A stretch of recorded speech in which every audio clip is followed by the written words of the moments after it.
That is the independent policy. Where before me, if the United States says, dito tayo, dito tayo.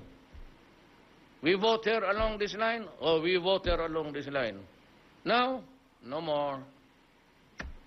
No more. It's you who gave me the reason to be. I would like to thank America for doing such nasty thing. You gave us a sense of direction in our lives and the dignity. You've always tying up you do this and you that, you lose. Come on, America. You stayed in my country for 50 years.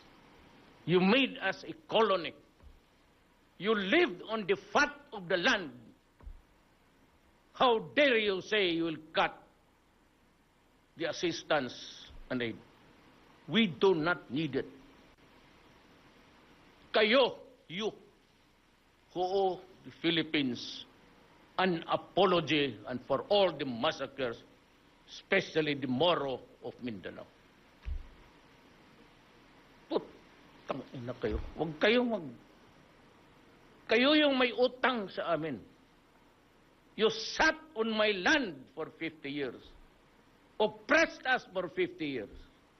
Killed so many Filipinos there. In summer, because one colonel died of your troops, you massacred all the male above 10 were all killed. That is how civilized you are.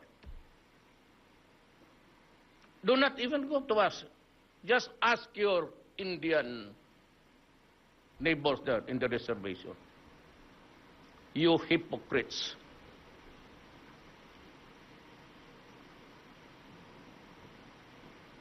You have the goal to cut off aid. You enjoyed the fat of my land for 50 years. Better shut up, you hypocrites.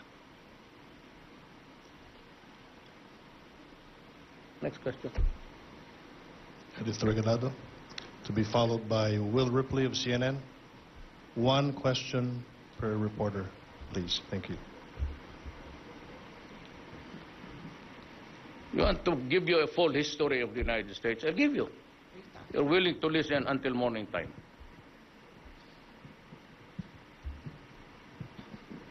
Good morning, sir. Yes, ma'am. You just said something about America, about withholding the MDC. Don't you think that it is part of the last-ditch efforts of the Obama administration Yes, I against think you? so.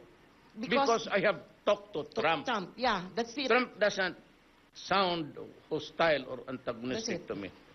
And he said that, I know that we have a bad fix between our two nations. I said, yes, sir.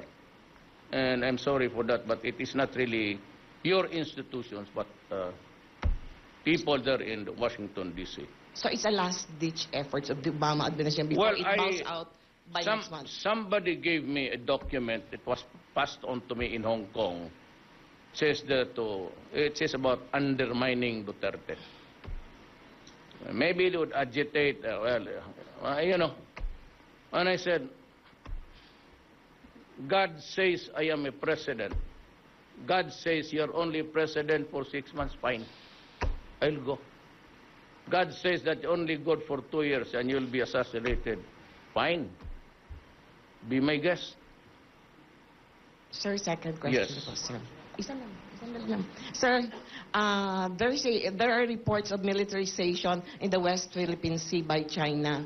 How does it affect earlier you said about China giving us but there are reports already, and it is even a big concern for the U.S. and the other countries. In the play of politics now, I will set aside the arbitral ruling. I will not impose anything on China. Why? Because the politics here in Southeast Asia is changing. Like us now, separating, or I will separate, or I will demand that they go out of my country. What's the use of hosting here when you think that we are a bunch of criminals? Go. God. If you do not believe in us, why deal with us? Son of... Thank you, sir. Yes, sir. May I help you? Don't worry. I'll be courteous. Please don't be mad at me. Of course, though. I would like to know, you spoke very candidly about killing suspects and the motivations behind it. Do you recall how many people you killed? Are you certain that all of them were guilty, given the fact that you're a prosecutor, they didn't have due process? And do you feel that all of the people who've been killed thus far in your war on drugs, do you believe that they are all guilty? Clearly there's collateral damage. There was a 6-year-old boy in Manila who was killed this week. His father was a shabu user, and he was sleeping next to his dad. Well, things can happen. But these are not state-condoned, state-sponsored. When I tell you now that I killed, do not term them as suspects, because all of them died while they were fighting government people. What I said, what I related to you was this.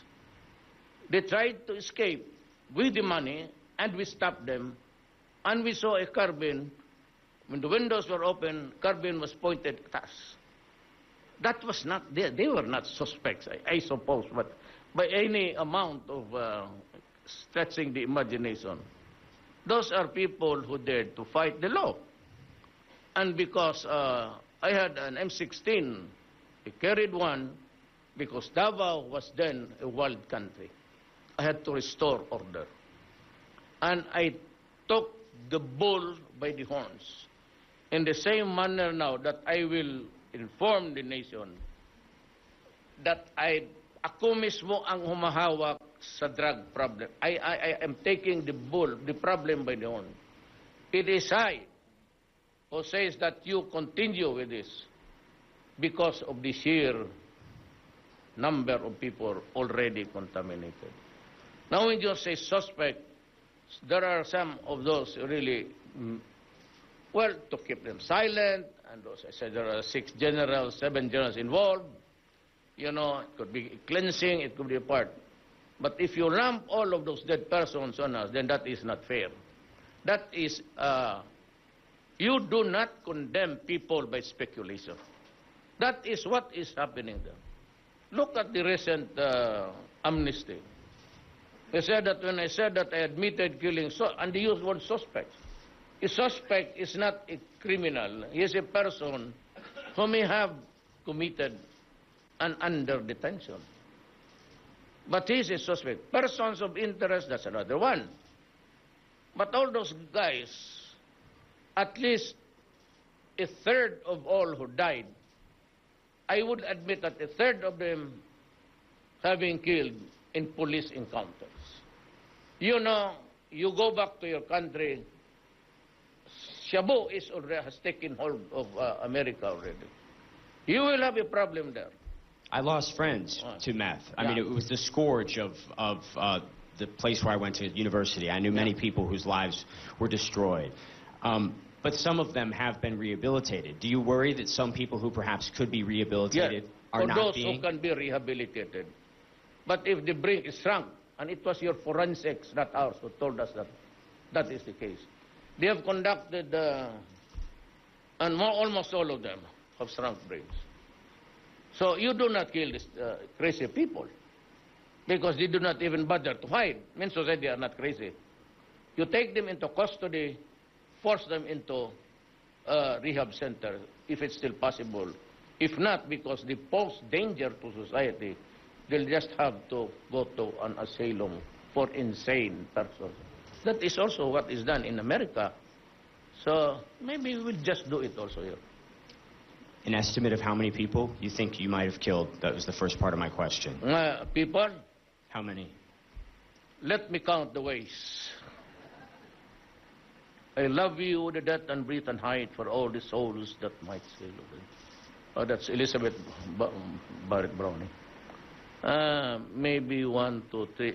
No, I said 3. I'm not evidencing. I'm saying maybe my bullets hit them, maybe not.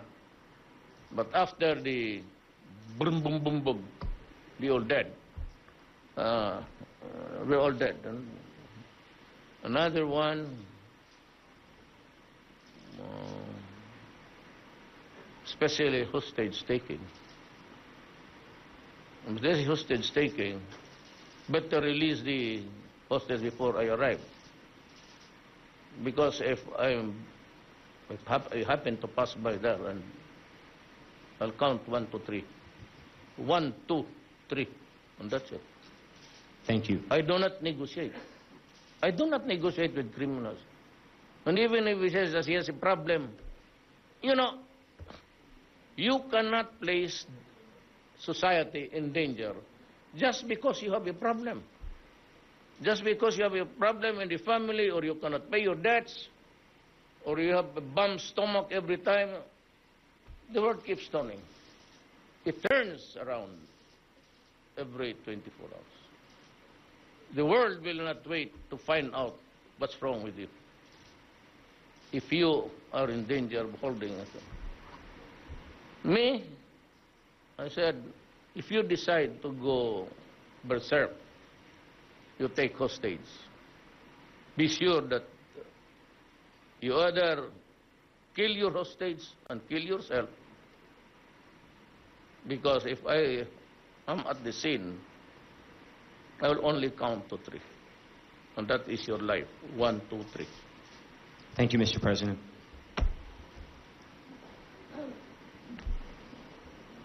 And you all know it in Davao City. I cannot really count how many, but well, I have already asked for forgiveness, even in advance. I say to God, for all my sins and the future sins that I will commit. Just to make sure I may not be able, when the time comes, if I'm assassinated, hit at the back, I may not have time to say my prayer. So just to be on the safe side. God, forgive me for killing the idiots. They are your creation anyway. So that is also your problem. It's God's problem. You create a human monster. So if you are God, why do you have to create these idiots? That's why they die. God should have created law-abiding citizens like us, Philippines.